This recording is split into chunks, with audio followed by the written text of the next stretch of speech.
بسم اللہ الرحمن الرحیم۔ السلام علیکم۔ اس مبارک مہینے کو کلام الہی کے ساتھ بہت ہی خاص مناسبت ہے۔ اسی وجہ سے عموماً اللہ جل شانہ کی تمام کتابیں اسی مہینے میں نازل ہوئیں۔ چنانچہ قرآن پاک لوح محفوظ سے آسمان دنیا پر تمام کا تمام اسی مہینے میں نازل ہوا، اور وہاں سے حسب موقع تھوڑا 23 سال کے عرصے میں نازل ہوا۔ اس کے علاوہ حضرت ابراہیم علیہ السلام کے صحیفے اسی مہینے کی پہلی یا 3 تاریخ کو عطا ہوئے، اور حضرت داؤد علیہ السلام کو زبور 18 یا 12 رمضان کو ملی، اور حضرت موسیٰ علیہ السلام کو توریت 6 رمضان مبارک کو عطا ہوئی، اور حضرت عیسیٰ علیہ السلام کو انجیل 12 یا 13 رمضان مبارک کو ملی، جس سے معلوم ہوتا ہے کہ اس ماہ کو کلام الہی کے ساتھ خاص مناسبت ہے۔ اسی وجہ سے تلاوت کی کثرت اس مہینے میں منقول ہے۔ ہمیں چاہیے کہ اس ماہ مبارک میں زیادہ سے زیادہ قرآن شریف کو ختم کریں اور تراویح کا اہتمام کریں۔ ویڈیو میں آپ کو 15ویں روزے کی 5 وقت کی نمازوں کے بعد کے وظائف بھی بتاؤں گا۔ تو چلیے ٹائم کو ضائع کیے بغیر اس انٹرسٹنگ ویڈیو کو شروع کرتے ہیں اور جانتے ہیں ان سبھی باتوں کے بارے میں پوری ڈیٹیل سے۔ ہمیں چاہیے کہ رمضان المبارک میں 5 وقت کی نمازوں کا خاص اہتمام کریں، کوئی بھی نماز ہماری نہ چھوٹے۔ اب میں آپ کو نمازوں کی فضیلت بتاتا ہوں کہ نماز پڑھنے کے اللہ رب العزت نے کتنے فائدے رکھے ہیں۔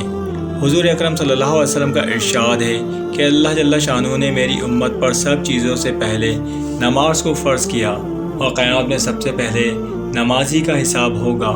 نماز کے بارے میں اللہ سے ڈرو، نماز کے بارے میں اللہ سے ڈرو، نماز کے بارے میں اللہ سے ڈرو۔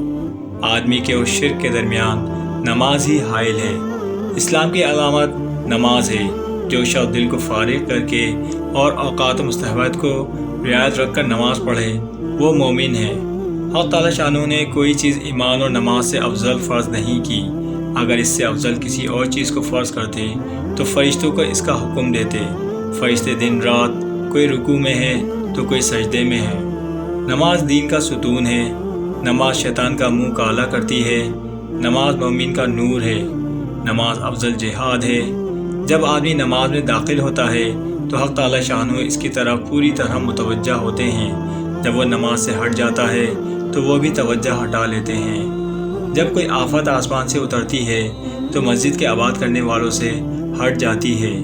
اگر آدمی کسی وجہ سے جہنم میں جاتا ہے تو اس کی آگ سجدے کی جگہ کو نہیں کھاتی۔ اللہ نے سجدے کی جگہ کو آگ پر حرام فرما دیا ہے۔ سب سے زیادہ پسندیدہ عمل اللہ کے نزدیک وہ ہے جو وقت پر پڑھی جائے۔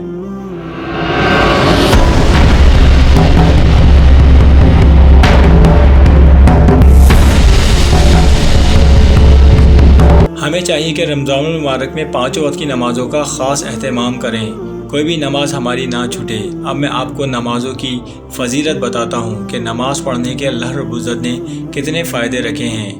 حضور اکرم صلی اللہ علیہ وسلم کا ارشاد ہے کہ اللہ جل شانہ نے میری امت پر سب چیزوں سے پہلے نماز کو فرض کیا، اور قیامت میں سب سے پہلے نمازی کا حساب ہوگا۔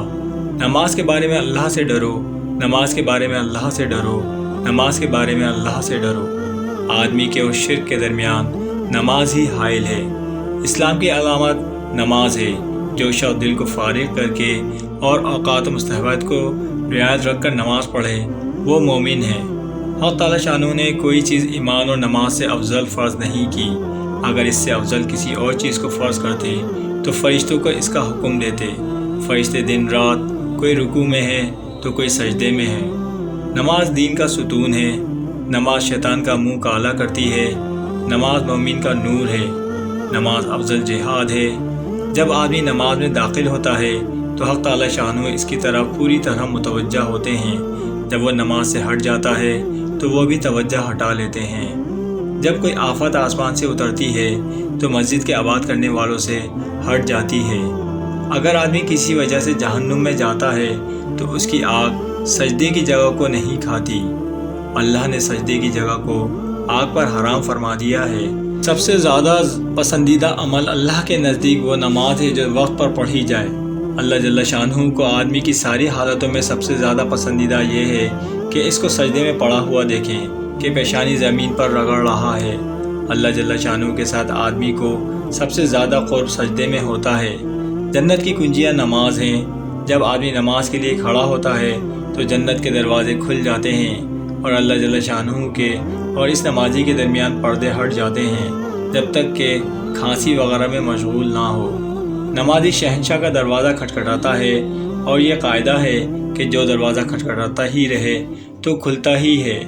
نماز کا مرتبہ دین میں ایسا ہی ہے جیسا کہ سر کا درجہ ہے، اور جو اپنے دل کو نورانی بنانا چاہتا ہے نماز کے ذریعے سے بنائے۔ جو شخص اچھی طرح وضو کرے، اس کے بعد خوشی اور خضوع سے 2 یا 4 رکعت نماز فرض یا نفل پڑھ کر اللہ سے اپنے گناہوں کی معافی چاہے، اللہ جل شانہ معاف فرما دیتے ہیں۔ زمین کے جس حصے پر نماز کے ذریعے سے اللہ کی یاد کی جاتی ہے، وہ حصہ زمین کے دوسرے ٹکڑوں پر فخر کرتا ہے۔ جو شخص 2 رکعت نماز پڑھ کر اللہ تعالیٰ سے کوئی دعا مانگتا ہے تو اللہ تعالیٰ شانہ وہ دعا قبول فرما لیتے ہیں، خواہ فوراً ہو یا کسی مصلحت سے کچھ دیر کے بعد، مگر قبول ضرور فرماتے ہیں۔ جو شخص تنہائی میں 2 رکعت نماز پڑھے، جس کو اللہ اور اس کے فرشتوں کے سوا کوئی نہ دیکھے، تو اس کو جہنم کی آگ سے بری ہونے کا پروانہ مل جاتا ہے۔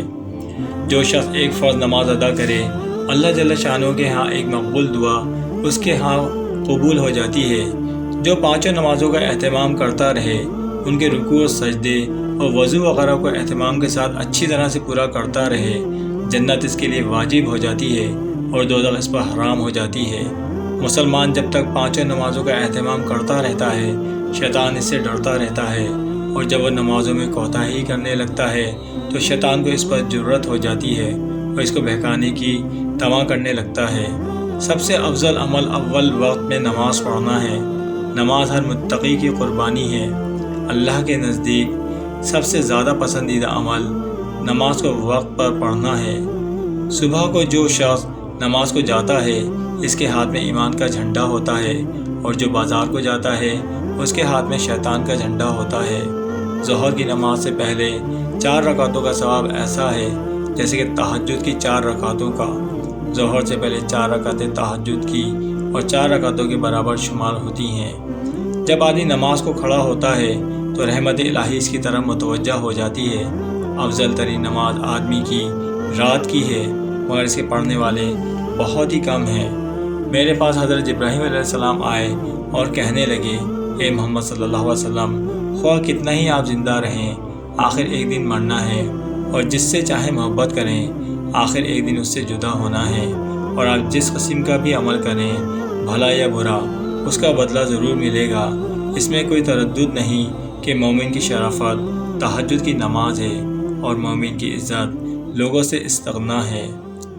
آخر رات کی 2 رکعتیں تمام دنیا سے افضل ہیں۔ اگر مجھے مشقت کا اندیشہ نہ ہوتا تو میں امت پر فرض کر دیتا۔ تہجد ضرور پڑھا کرو کہ تہجد صالحین کا طریقہ ہے اور اللہ کے قرب کا سبب ہے۔ تہجد گناہوں سے روکتا ہے اور خطاؤں کی معافی کا ذریعہ ہے۔ اس سے بدن کی تندرستی بھی ہوتی ہے، اور حق تعالی شانہ کا ارشاد ہے کہ اے آدم کی اولاد، تو دن کے شروع میں 4 رکعتوں سے عاجز نہ بن، میں تمام دن تیرے کاموں کی کفایت کروں گا۔ دراصل نماز ایسی ہی بہت بڑی دولت ہے کہ اس کے پڑھنے والے کو فائدے ہی دیتی ہے۔ نماز پڑھنے کے بے شمار فائدے ہیں۔ اب میں آپ کو 15ویں روزے میں 5 وقت کی نمازوں کے بعد کے وظائف بتاتا ہوں۔ بعد نماز فجر سورہ فتح 3 مرتبہ پڑھیے۔ بعد نماز ظہر صلاۃ الحاجات 4 رکعت نفل اس طرح سے پڑھیے۔ پہلی رکعت میں سورہ فاتحہ اور سورہ اخلاص کے بعد 100 مرتبہ آیت کریمہ پڑھیے۔ دوسری رکعت میں سورہ فاتحہ اور سورہ اخلاص کے بعد 100 مرتبہ یہ آیت پڑھیے۔ تیسری رکعت میں سورہ فاتحہ اور سورہ اخلاص کے بعد 100 مرتبہ یہ آیت پڑھیے، اور چوتھی رکعت میں سورہ فاتحہ اور سورہ اخلاص کے بعد 100 مرتبہ یہ آیت پڑھیے۔ بعد نماز عصر درود شریف 55 مرتبہ پڑھیے۔ بعد نماز مغرب دعائے کرب و نجات 17 مرتبہ پڑھیے۔ وہ دعا اور اس کا ترجمہ یہ ہے: لا الہ الا انت سبحانک انی کنت من الظالمین۔ ترجمہ: تیرے سوا کوئی معبود نہیں، تیری ذات ہر قسم کے عیب اور نقص سے پاک ہے، بے شک میں ظلم کرنے والوں میں سے ہوں۔ بعد نماز عشاء سورہ ال عمران کی آیت نمبر 26 40 مرتبہ پڑھیں۔ وہ آیت اور اس کا ترجمہ یہ ہے: شروع اللہ کا نام لے کر جو بڑا مہربان اور نہایت رحم کرنے والا ہے۔ کہو کہ اے خدا، اے بادشاہی کے مالک، تو جس کو چاہے بادشاہی بخشے اور جس سے چاہے بادشاہی چھین لے، اور جس کو چاہے عزت دے اور جسے چاہے ذلیل کرے۔ ہر طرح کی بھلائی تیرے ہی ہاتھ ہے، بے شک تو ہر چیز پر قادر ہے۔ اللہ پاک مجھے بھی اور آپ کو بھی ان 5 وقت کی نمازوں کے بعد کے وظائف پڑھنے کی توفیق عطا فرمائے۔ آمین ثم آمین۔